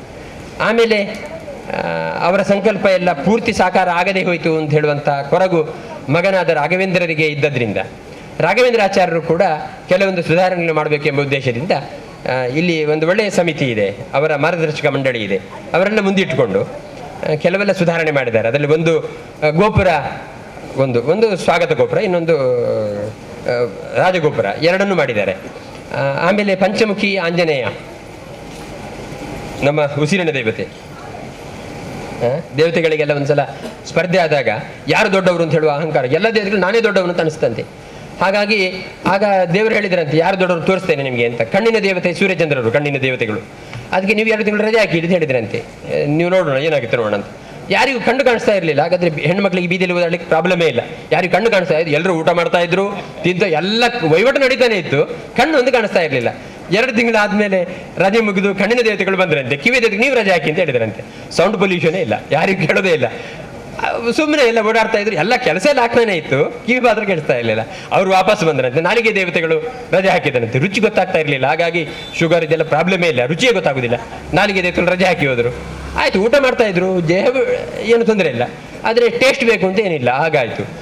ಹೀಗೆ ಒಬ್ಬೊಬ್ಬರೇ ರಜೆ ಹಾಕಿದಾಗಲೂ ಕೂಡ ಜೀವ ಬದುಕ್ತಾನೆ ಇದ್ದಾನೆ, ಏನು ಪ್ರಾಬ್ಲಮ್ ಏನೂ ಆಗಿಲ್ಲ. ಆದರೆ ಪ್ರಾಣದೇವರು ಹೇಳಿದ್ರೆ ನನಗೆ 2 ತಿಂಗಳು ರಜೆ ಬೇಡ, 2 ನಿಮಿಷ ಕೊಟ್ಟರೆ ಸಾಕು ಅಂತ. ದಮ್ಮಯ್ಯ ನೀನು ಒಂದ್ಸಲ ಇರಬೇಕು ಅಂತ. ಯಾಕಂದ್ರೆ ಪ್ರಾಣದೇವರು 2 ನಿಮಿಷ ರಜೆ ಹಾಕಿದ್ರು ಕತೆ ಕೈಲಾಸ, ಉಸಿರು ನಿಂತುಬಿಟ್ರೆ, ಉಸಿರು ನಿಂತೋದ್ರೆ ಏನು ಮಾಡ್ತೀರಾ? ಹಾಗಾಗಿ ಕೊನೆಗೆ ದೇವರು ತೀರ್ಮಾನ ಮಾಡಿದ್ರಂತೆ, ದೇವತೆಗಳಲ್ಲಿ ಜೀವೋತ್ತಮ ಯಾರು ಅಂದರೆ ಅದು ವಾಯುದೇವರು, ಸರ್ವೋತ್ತಮ ಹರಿ, ಜೀವೋತ್ತಮ ವಾಯುದೇವರು ಅಂತ ತೀರ್ಮಾನ ಮಾಡಿದ್ರಂತೆ. ಅಂತಹ ಪ್ರಾಣ ಅಪಾನ ವ್ಯಾನ ಉದಾನ ಸಮಾನ ಎಂಬ ಪಂಚಪ್ರಾಣಗಳ ಪ್ರತಿನಿಧಿಯಾದ ಪಂಚಮುಖಿ ಆಂಜನೇಯನನ್ನು ಪ್ರತಿಷ್ಠೆ ಮಾಡಿದರು. ಮೊದಲು ದಾರಿಯಲ್ಲಿತ್ತು, ಮಂದಿಗೆ ಪ್ರದಕ್ಷಿಣೆ ಬರಲಿಕ್ಕೆ ಆಗ್ತಾ ಇಲ್ಲ ಅಂತ ಹೇಳುವ ಕಾರಣಕ್ಕೆ ಅದನ್ನು ಒಳಗಡೆ ಯೋಗ್ಯವಾದ ಸ್ಥಳದಲ್ಲಿ ಪ್ರತಿಷ್ಠೆ ಮಾಡಿ ನಿಮಗೆ ಗೋಪುರದ ಪ್ರವೇಶ ಮಾಡಬೇಕಾದ್ರೆ ನಿರಾತಂಕವಾಗಿ, ಏನಾದರೂ ಮೈಲಿಗೆ ಅಂತ ಹೇಳುವಂಥ ಭಯ ಇಲ್ಲದೆ ನಿರಾತಂಕವಾಗಿ ಪ್ರವೇಶ ಮಾಡಿ ಒಳಗಡೆ ಹೋಗಿ ಪ್ರದಕ್ಷಿಣೆ ಬಂದಾಗ ಭಕ್ತಿಯಿಂದ ಪ್ರದಕ್ಷಿಣೆ ಬಂದು ನಿಮ್ಮ ಸೇವೆಯನ್ನು ಸಂದಾಯ ಮಾಡಲಿಕ್ಕೆ ಬೇಕಾದ ಅವಕಾಶವನ್ನು ಕೂಡ ಈ ಸಂದರ್ಭದಲ್ಲಿ ಒಂದು ಸುಧಾರಣಾ ರೂಪವಾಗಿ ಮಾಡಿದ್ದಾರೆ. ಹೀಗೆ ಒಟ್ಟಾರೆ ಹೇಳಬೇಕು ಅಂದರೆ ಒಂದು ಸುಂದರವಾದ ಕಾರ್ಯಕ್ರಮ. ಈ ಕಾರ್ಯಕ್ರಮದಲ್ಲಿ ಅನೇಕ ವಿಧವಾಗಿರತಕ್ಕಂಥ ಸಮಾಜಕ್ಕೆ ಪೂರಕವಾದ ಯೋಜನೆಗಳನ್ನು ಹಾಕಿಕೊಂಡಿದ್ದಾರೆ. ಇದೆಲ್ಲ ನಡೆದು ಈ 26ನೇ ತಾರೀಕು ದಿವಸ ರಾಯರಿಗೆ ಕಲಶಾಭಿಷೇಕ ಮಾಡೋದ್ರ, ತತ್ವ ಕಲಶವನ್ನು ಅಭಿಷೇಕ ಮಾಡೋದ್ರ ಮೂಲಕ ತತ್ವದೇವತೆಗಳನ್ನೆಲ್ಲ ಆವಾಹನೆ ಮಾಡಿ ಆ ಕಲಶವನ್ನು ಅಭಿಷೇಕ ಮಾಡಿದರೆ ರಾಯರ ಚೈತನ್ಯ ಇನ್ನೂ ಹೆಚ್ಚು ಸಮೃದ್ಧವಾಗಿ ಭಕ್ತರಿಗೆ ಸಿಗುತ್ತೆ ಎಂಬ ಕಾರಣಕ್ಕೆ ಅಂತ ಬ್ರಹ್ಮಕಲಶೋತ್ಸವದ ಕಾರ್ಯಕ್ರಮ ಪ್ರಪಂಚಕ್ಕೆ ಒಂದು ಮಾರ್ಗದರ್ಶಕವಾದ ಧರ್ಮ ಸನಾತನ ಧರ್ಮ, ಹಿಂದೂ ಧರ್ಮ ಅಂತ ಹೇಳುವಂಥ ಒಂದು ಹೆಗ್ಗಳಿಕೆ ಇರುವಾಗ, ಪ್ರಪಂಚದಲ್ಲೇ ಒಂದು ಮಾನ್ಯವಾದ ರಾಷ್ಟ್ರ ಆಗ್ತಾ ಇರುವಂತಹ ಭಾರತದಲ್ಲಿ ರಾಷ್ಟ್ರೀಯವಾದ ಸಂಸ್ಕೃತಿಯನ್ನು ಪ್ರಪಂಚಕ್ಕೆ ಹರಡಿಸುವಂತಹ ಒಂದು ಅವಕಾಶ ಈಗ ಬೇಕಿದ್ರೆ ಇಂತಹ ಸರ್ಕಾರಗಳು ಬರಬೇಕು ಎಂಬ ಕಾರಣಕ್ಕೆ ಇವತ್ತು ಒಂದು ಒಳ್ಳೆಯ ಸುದ್ದಿ ಸಿಕ್ಕಿದೆ. ಹಾಗಾಗಿ ನಿಮಗೆಲ್ಲ ಅಭಿನಂದನೆ ಸಲ್ಲಿಸುತ್ತೇನೆ. ನಮಗೆ ಗುರುವ ಇರೋವನ್ನು ತೋರಿಸುವವರೇ ದೇವರ ಇರೋವನ್ನು ತೋರಿಸುವವರೇ ಗುರುಗಳು. ನಮಗೆ ಏನು ಗೊತ್ತಿರುವುದಿಲ್ಲ ಸಣ್ಣದಿರುವಾಗ, ನಮಗೆ ಗುರುಗಳು ನಮಗೆ ಸಂಸ್ಕಾರ ಸಂಸ್ಕೃತಿ ಎಲ್ಲ ಕಲಿಸಿ, ದೇವರ ಇರೋವನ್ನು ಕಲಿಸಿ ಹೇಗೆ ಈ ಸಮಾಜದಲ್ಲಿ ಬದುಕಬೇಕು ಅಂತ ಹೇಳಿದ್ದೆ ಕಲಿಸಿಕೊಡುವಂಥ ಪರಿಪಾಠ ಅವರದ್ದು. ಆದ್ದರಿಂದ ನೀವು ನೋಡ್ಬೋದು, ಯಾವ ಹೋಮ ಹವನ ಪೂಜೆ ಮಾಡುವುದಾದರೂ ಮೊದಲು ಗುರುವನ್ನು ಆರಾಧನೆ ಮಾಡಿ ಮತ್ತೆ ಗಣಪತಿ ಆರಾಧನೆ ಮಾಡಿ ಯಾವ ದೇವರ ಪೂಜೆ ಮಾಡ್ತೇವೋ ಅದನ್ನು ಶುರು ಮಾಡುವಂಥ ಪರಿಪಾಠ ನಮ್ಮ ಸಂಸ್ಕಾರ. ಆದ್ದರಿಂದ ಗುರುಗಳ ಈ ವಿಶೇಷ ದಿವಸ ಪ್ರತಿಷ್ಠೆ ಮಾಡಿ ಅವರ ಇದರ ಮೊದಲನ ಬ್ರಹ್ಮಕಲಶಕ್ಕೂ ನಾನು ಬಂದಿದ್ದೆ, ಮುಖ್ಯ ಪ್ರಾಣನ ಪ್ರತಿಷ್ಠೆಗೆ ಸಹ ಬಂದಿದ್ದೆ. ಅದನ್ನೀಗ ಇನ್ನೂ ಹೆಚ್ಚಿನ ನೈರ್ಮಲ್ಯ ಕಾಪಾಡಲಿಕ್ಕೋಸ್ಕರ ಹಾಗೂ ಅದರ ಒಂದು ಯಾವುದು ಹೇಳ್ತೇವೆ ನಾವು ಶುದ್ಧತೆಗೋಸ್ಕರ ದೇವಸ್ಥಾನದ ಒಳಗೆ ಪ್ರತಿಷ್ಠೆ ಮಾಡಿದ್ದಾರೆ. ಆ ದೇವರುಗಳ ಬ್ರಹ್ಮಕಲಶ ಆಗ್ತಾಯಿದೆ, ಬ್ರಹ್ಮಕಲಶ ಆಗ್ತದೆ. ಅದನ್ನು ನೋಡುವಂಥ ಭಾಗ್ಯ, ಅದರಲ್ಲಿ ಪಾಲ್ಗೊಳ್ಳುವಂಥ ಭಾಗ್ಯ ಸಿಕ್ಕುವುದು ಭಾರಿ ಕೆಲವು ಜನರಿಗೆ ಅಂತೆ. ಆ ಭಾಗ್ಯ ಎಲ್ಲ ನಿಮಗೆಲ್ಲ ಸಿಕ್ಕಿದೆ ಆ ಗುರುಗಳ ಮತ್ತು ಆ ಮುಖ್ಯ ಪ್ರಾಣನ ದಯದಿಂದ. ಅದರಲ್ಲೆಲ್ಲ ನಾವು ಪಾಲ್ಗೊಳ್ಳುವ, ನಮ್ಮ ಕಿಂಚಿತ್ತು ನಮ್ಮ ಭಕ್ತಿಯನ್ನು ಹಾಗೆ ನಮ್ಮ ಶ್ರಮವನ್ನು ಹಾಗೆ ನಮ್ಮ ಕೈಲಾದ ಸಹಾಯವನ್ನು ಮಾಡಿ ಅತಿ ವಿಜೃಂಭಣೆಯಿಂದ ಆ ದೇವರ ಆ ಗುರುಗಳ ಸೇವೆ ಮಾಡಿ ಬ್ರಹ್ಮಕಲಶ ಮಾಡಿ ಅದರ ಪುಣ್ಯ ಬಲದಿಂದ ನಮ್ಮ ಮನೆ ಬೆಳಗಲಿ ಅಂತ ಹೇಳಿಕೊಂಡು, ಯಾಕಂತೇಳಿದರೆ ಸ್ವಾಮಿಗಳು ಹೇಳಿದ ಹಾಗೆ ಒಳ್ಳೆ ಕೆಲಸ ಮಾಡಿದ್ರಿ, ಧರ್ಮದಲ್ಲಿ ನಡೆದರೆ ಖಂಡಿತ ನಮಗೆ ಒಳ್ಳೆಯದಾಗ್ತದೆ ಅಂತ ದೇವರ ಹತ್ರ ನಾವು ಕೇಳುವಾಗ ದೇವರೇ ನಮಗೆ ಇನ್ನೂ ಒಳ್ಳೆಯದು ಮಾಡಲಿಕ್ಕೆ ಶಕ್ತಿ ಕೊಡು ಅಂತ ಕೇಳಬೇಕಂತ. ಹಾಗೆ ಎಲ್ಲ ಆಗ್ತದೆ. ಯಾಕಂತ ಹೇಳಿದರೆ ಒಳ್ಳೆಯದು ಮಾಡೋದು ಅಂತೇನೆ, ಬೇರೆಯವರಿಗೆ ಒಳ್ಳೆಯದು ಮಾಡು ಹೇಳಿದರೆ ನಾವು ಒಳ್ಳೆಯದಿದ್ದರೆ ಬೇರೆಯವ್ರಿಗೆ ಒಳ್ಳೆ ಮಾಡುವಂಥ ಶಕ್ತಿ ನಮಗೆ ಬರ್ತದೆ. ಅಂಥ ಶಕ್ತಿ ಕೊಟ್ಟಾಗ ಎಲ್ಲ ನಮ್ಮ ಇಷ್ಟಾರ್ಥಗಳನ್ನು ನೀಡ್ತಾರೆ. ದೇವರಿಗೇನು ಬೇಡ, ನಮಗೆ ಬೇಕು. ಆದ್ದರಿಂದ ದೇವರನ್ನು ಅರ್ಚಿಸಿದರೆ ನಾವು ಎಷ್ಟು ಹೆಚ್ಚಿನ ಇದೆ ಇದರಲ್ಲಿ ದೇವರನ್ನು ಅದರ 2 ಪಾಲು ನಮಗೆ ಅನುಗ್ರಹ ಮಾಡ್ತಾನೆ ಅಂತ. ಅಂತಹ ಗುರುಗಳ ಆರಾಧನೆ ನಾವು ಮಾಡ್ತಾ ಇದ್ದೇವೆ. ಅದನ್ನೆಲ್ಲ ಚಂದದಲ್ಲಿ ನಡೆಸಿಕೊಟ್ಟು ಈ ಕ್ಷೇತ್ರ ಬೆಳಗಲಿ, ತನ್ಮೂಲಕ ಎಲ್ಲ ಭಕ್ತಾಭಿಮಾನಿಗಳ ಮನ ಬೆಳಗಲಿಗೆ ಅಂತ ಹೇಳಿ ನನ್ನನ್ನು ಇವತ್ತು ಉದ್ಘಾಟನೆ ಕಾರ್ಯಕ್ರಮಕ್ಕೆ ಕರೆದಿದ್ದೀರಿ. ಯಾಕಂದರೆ ನಾವು ಭಾರಿ ಈಗ ರಾಘವೇಂದ್ರಾಚಾರ್ಯ ಸಹ ನಮಗೆ ಭಾರಿ ಹತ್ತಿರದವರು, ನಮ್ಮ ಲಕ್ಷ್ಮೀ ಸಮಾಜದ ಕೋಆಪರೇಟಿವ್ ವಕೀಲರು ಆಗಿದ್ದಾರೆ, ವಕೀಲಿ ವೃತ್ತಿಯಲ್ಲೂ ಹತ್ತಿರ. ಆದ್ದರಿಂದ ಅವರು ಅದನ್ನು ಮುಂದೆರಿಸಿಕೊಂಡು ಹೋಗಿ ಸಮರ್ಥ ರೀತಿಯಲ್ಲಿ ನಡೆಸ್ತಾರೆ ಅಂತ ಹೇಳುವಾಗ ಸಂತೋಷ ಆಗಿದೆ. ಹಾಗೆ ಅವರಿಗೆ ಆ ದೇವರು ಶಕ್ತಿಯನ್ನು, ಆರೋಗ್ಯವನ್ನು ಗುರುಗಳು ಕೊಡಲಿ, ಈ ಕ್ಷೇತ್ರವನ್ನು ಬೆಳಗಿಸಿ ನಮ್ಮ ಮನೆ ಬೆಳಗಲಿ. ನನ್ನನ್ನು ಕರೆದದಕ್ಕೆ ಎಲ್ಲ ವಂದನೆ. ಬಹಳ ಚೆನ್ನಾಗಿ ಬಹಳ ಅದ್ಧೂರಿಯಾಗಿ ಮಾಡಿದ್ದೀರಿ ರಾಘವೇಂದ್ರರೇ. ನನ್ನ ಪ್ರಕಾರ ಯಾರು ಇಷ್ಟು ಚಂದ ಮಾಡಿ ಇಷ್ಟು ಅಚ್ಚುಕಟ್ಟಾಗಿ ಎಲ್ಲರನ್ನ ಕೂಡಿಸ್ಕೊಂಡು ಮಾಡಬೇಕಾದ್ರೆ ನಿಜವಾಗಿಯೂ ಆ ಭಗವಂತನು ನಿಮಗೆ ನಿಮ್ಮ ತಂದೆಯವರು ಮಾಡಿದ ಕೆಲಸ, ಅದರ ಜೊತೆ ಅವರು ಕೊಟ್ಟಿರುವಂತಹ ಆ ಎಲ್ಲ ರೀತಿಯ ಸಂಸ್ಕೃತಿಯಿಂದಾಗಿ ನಮ್ಮೆಲ್ಲರನ್ನ ನೀವು ಗೆದ್ದು ಬಹಳ ಚೆನ್ನಾಗಿ ಮಾಡಿದ್ದೀರಿ. ನಿಜವಾಗಲೂ ಬಹಳ ಎಲ್ಲರಿಂದಲೂ ಒಂದು ಚಪ್ಪಾಳೆಯನ್ನು ಅವರಿಗೆ ಕೊಡಬೇಕಂತ ಕೇಳಿಕೊಳ್ತೇನೆ. ಬಹಳ ನಗುತ್ತಾ ಪ್ರತಿಯೊಬ್ಬರನ್ನು ಸಹ ಎಲ್ಲರನ್ನು ಅಷ್ಟು ಕರೆಕ್ಟಾಗಿ ಅಷ್ಟು ಚೆಂದಾಗಿ ಎಲ್ಲರನ್ನು ಒಟ್ಟುಗೂಡಿಸಿಕೊಂಡು ಇಂಥ ಒಳ್ಳೆಯ ಒಂದು ಕಾರ್ಯಕ್ರಮ ಮಾಡಿದ್ದೀರಿ. ಅಷ್ಟು ಪ್ರಿಪರೇಷನ್ ಸಾಧಾರಣ ಕೆಲವು ತಿಂಗಳಿಂದ ಪ್ರತಿ ತಿಂಗಳು ಪ್ರತಿ ದಿವಸ ಬೆಳಿಗ್ಗೆ ಮಧ್ಯಾಹ್ನ ರಾತ್ರಿ ಮೀಟಿಂಗ್ ಮಾಡಿ ಎಲ್ಲರನ್ನು ಒಟ್ಟುಗೂಡಿಸಿ ಹೇಗೆ ಮಾಡುವುದು ಅಂತ ಹೇಳಿ ಮಾಡಿಕೊಂಡು ಪ್ರತಿಯೊಬ್ಬರನ್ನು ಸೇರಿಸಿಕೊಂಡು ಇಂತಹ ಒಂದು ಕಾರ್ಯಕ್ರಮವನ್ನು ಬಹಳ ಚೆನ್ನಾಗಿ ಮಾಡಿಕೊಂಡಿದ್ದೇವೆ. ಅದರಲ್ಲಿಯೂ ಇನ್ನೂ ಖುಷಿ ಅಂತ ಹೇಳಿದ್ರೆ ಈ ಊರಿನ ಎಲ್ಲರಿಗೂ ಪ್ರತಿಯೊಬ್ಬರನ್ನ ನೀವು ಬಿಡದೆ ಪ್ರತಿಯೊಬ್ಬರ ಮನೆಗೆ ಸಹ ಪ್ರತಿಯೊಬ್ಬರನ್ನ ಮುಟ್ಟಿ ಅಷ್ಟು ಚೆಂದ ಮಾಡಿ ಈ ಒಂದು ಕಾರ್ಯಕ್ರಮವನ್ನು ಮಾಡಿದ್ದೀರಿ. ಈ ಬ್ರಹ್ಮಕಲಶೋತ್ಸವದ ಕಾರ್ಯಕ್ರಮ ಬಹಳ ಚೆನ್ನಾಗಿ ಇದು ಇನ್ನು ಮುಂದೆ ಈ ಕಾರ್ಯಕ್ರಮ ಒಳ್ಳೆದಾಗ್ತಾ ಹೋಗ್ತದೆ. ಹಾಗೂ ನಮ್ಮ ಮಠ ನಮಗೆಲ್ಲರಿಗೂ ನಮ್ಮ ರಾಯರು ನಮಗೆ ಆಶೀರ್ವದಿಸಲಿ, ನಾವೆಲ್ಲರೂ ಒಳ್ಳೆಯದಾಗಬೇಕು ಅಂತ ಕೇಳ್ತಾರೆ. ಪುಂಡಲಿಕ ಹೊಸಬೆಟ್ಟು ಇವರು ನಮ್ಮ ಶ್ರೀ ಮಹಾಲಿಂಗೇಶ್ವರ ಎಜುಕೇಷನ್ ಸೊಸೈಟಿಯ ಮತ್ತು ಶ್ರೀ ಮಹಾಲಿಂಗೇಶ್ವರ ಆಂಗ್ಲ ಮಾಧ್ಯಮ ಶಾಲೆಗಳ ಆಡಳಿತ ಮಂಡಳಿಯ ಒಬ್ಬ ಸಕ್ರಿಯ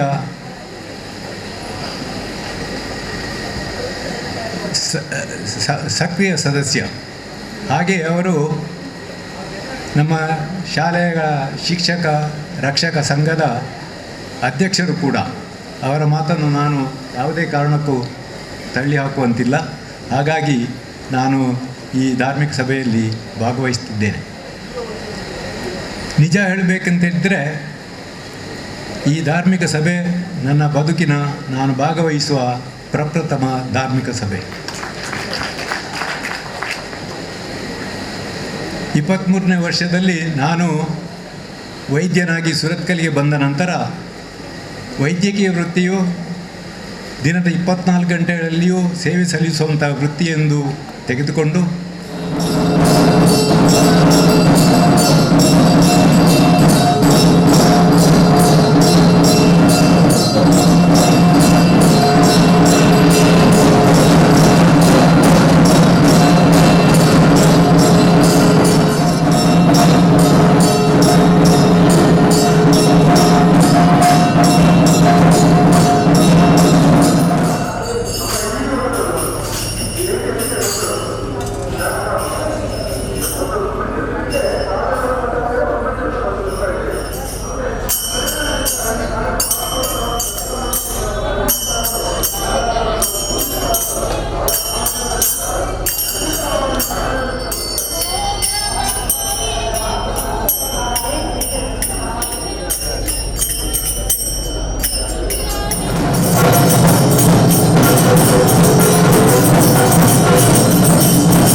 ಮಡದಿಗೆ ಪುಷ್ಪವ ಕೊಟ್ಟಿತು ಕೂಸಿನ ಗಂಡೀರ ಜಪಾನನ ಗಂಡೀರ ಮಾಯವಾದಿಗಳ ಗೆದ್ದಿತು ಕೂಸು ವೈದ ಮತವನ್ನು ಧರಿಸಿತು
ಜಾಳೋ ವೆಂಕಟ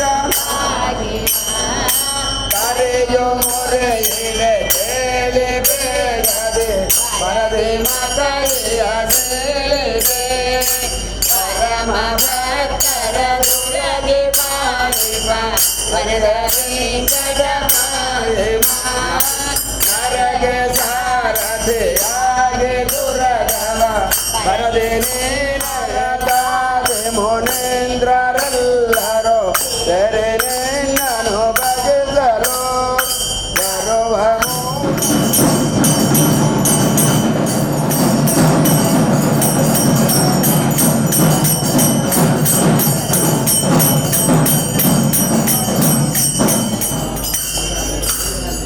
ದಯ ಮಾಡೋ ನಿನ್ನ ದಾಸನು ನಾನೆಂದು ದಯ ಮಾಡೋ ನಿನ್ನ ದಯ ಮಾಡೋ ರಂಗ ದಯ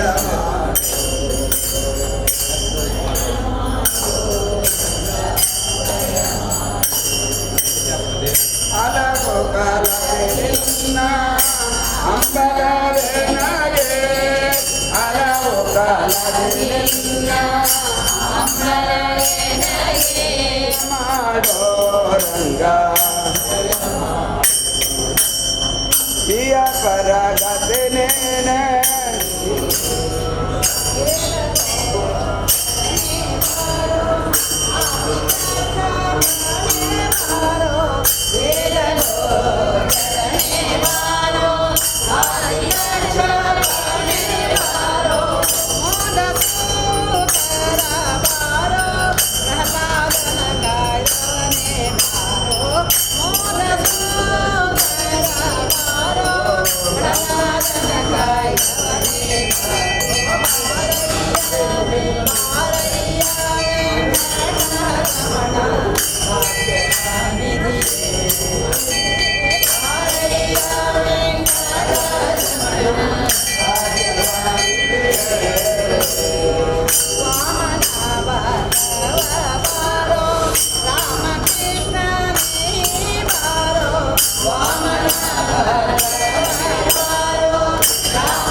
धारय ओम हरि ओम श्री शंभ महादेवाय त्र्यंबकाय त्रिपुरांतकाय त्रिकाग्निकालाय काला ओम स्वस्ति देवदेवोत्तम देवता सार्वभौम अखिलांड कोटि ब्रह्मांड नायक श्री राघवेंद्र गुरु अंतर्गत भारतीय रमण मुख्य प्राण अंतर्गत सीतापति श्री रामचंद्रात्मक मध्वपति श्री गोपाल कृष्ण गोपराग सामवेद प्रिया सामवेद सेवाम धारय हरि ओम अग्नायाय वितये गणानो हव्यदातये देवोता सस्ये वर्गिसे ओम स्वस्ति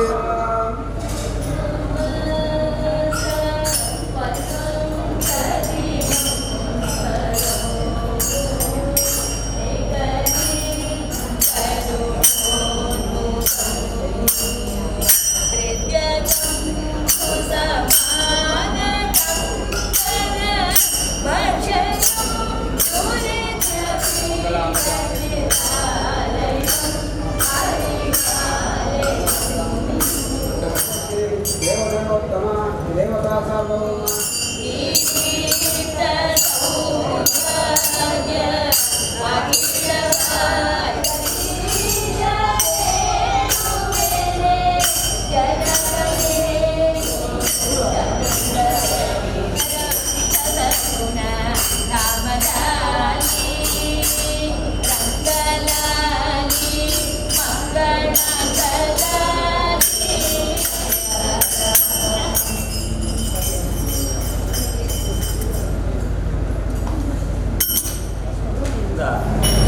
ಬ್ರಹ್ಮಕಲಶೋತ್ಸವದ ಕಾರ್ಯಕ್ರಮಗಳು ಈ ಸನ್ನಿಧಾನದಲ್ಲಿ ನಡೀತಾ ಇದೆ. ಕೀರ್ತಿಶೇಷ ಹರಿದಾಸ್ ಎಚ್ ವಾದೀಶಾಚಾರ್ಯರು ಪ್ರತಿ ಸಂದರ್ಭದಲ್ಲಿ ಇಲ್ಲಿ ಹೇಳುವಂತೆ ದಿನ ಕಳೆದಂತೆ ಆಯುಷ್ಯವು ಕಮ್ಮಿ ಆಗ್ತಾ ಹೋಗ್ತದೆ. ಹೊಸಬೆಟ್ಟಿನಲ್ಲಿ ಪ್ರಥಮ ಬಾರಿಗೆ ಈ ಬ್ರಹ್ಮಕಲಶೋತ್ಸವ ನಡೀತಾ ಇದೆ ಗ್ರಾಮದಲ್ಲಿ. ಇನ್ನು ಮುಂದೆ 12 ವರ್ಷಗಳ ನಂತರ ಬ್ರಹ್ಮಕಲಶೋತ್ಸವ ನಾವು ಈ ಸನ್ನಿಧಿಯಲ್ಲಿ ಮಾಡಬೇಕಾಗ್ತದೆ. ಆ 12 ವರ್ಷ ನಂತರ ಯಾರಿರ್ತಾರೋ ಯಾರಿರೋದಿಲ್ಲ ಎಂಬುದಂತೂ ನಮಗೆ ಗೊತ್ತಿಲ್ಲ. ಸೊ ಈ ಸುಸಂದರ್ಭ ನಾವೆಲ್ಲ ಈ ಬ್ರಹ್ಮಕಲಶೋತ್ಸವದಲ್ಲಿ ಪಾಲ್ಗೊಂಡು ಹರಿವಾಯ ಗುರುಗಳ ಒಂದು ಅನುಗ್ರಹಕ್ಕೆ ಪಾತ್ರರಾಗಿ ಪ್ರತಿದಿನವೂ ಮಧ್ಯಾಹ್ನ ಅನ್ನ ಸಂತರ್ಪಣೆ ಇದೆ, ಧಾರ್ಮಿಕ ಕಾರ್ಯಕ್ರಮ ಇದೆ ಹಾಗೂ ಸಾಂಸ್ಕೃತಿಕ ಕಾರ್ಯಕ್ರಮಗಳು ದಿನನಿತ್ಯವೂ ನಡೀತಾ ಇದೆ. 26ನೇ ತಾರೀಕಿಗೆ ಬೆಳಗ್ಗೆ 9:40 ಬ್ರಹ್ಮಕಲಶೋತ್ಸವ ಹರಿವಾಯು ಗುರುಗಳಿಗೆ ನೆರವೇರಿದೆ. ತಾವೆಲ್ಲರೂ ಈ ಸತ್ಕಾರ್ಯದಲ್ಲಿ ಭಾಗವಹಿಸಿ ಗುರು ರಾಯರ ಅನುಗ್ರಹಕ್ಕೆ ಪಾತ್ರರಾಗಬೇಕಾಗಿ ನಾನು ಸರ್ವ ಭಕ್ತರಲ್ಲೂ ಸವಿನಯವಾಗಿ ಪ್ರಾರ್ಥನೆ ಮಾಡ್ತೇನೆ. ಎಲ್ಲ ಭಕ್ತಾದಿಗಳಲ್ಲಿ ನಮ್ಮ ವಿನಂತಿ, ಎಲ್ಲ ಭಕ್ತಾದಿಗಳು ಹೆಚ್ಚಿನ ಸಂಖ್ಯೆಯಲ್ಲಿ ಬಂದು ಈ ದೇವತಾ ಕಾರ್ಯಕ್ರಮದಲ್ಲಿ ಶ್ರೀ ಗುರು ರಾಘವೇಂದ್ರ ಸ್ವಾಮಿಯ ಪ್ರೀತಿಗೆ ಪಾತ್ರರಾಗಿ ಅವರ ಆಶೀರ್ವಾದವನ್ನು ಪಡ್ಕೊಂಡು ಎಲ್ಲರೂ ಪ್ರಸಾದವನ್ನು ಸ್ವೀಕರಿಸಬೇಕು. ಹಾಗೆ ಅವತ್ತು ಮಹಾ ಅನ್ನ ಸಂತರ್ಪಣೆ ಇದೆ.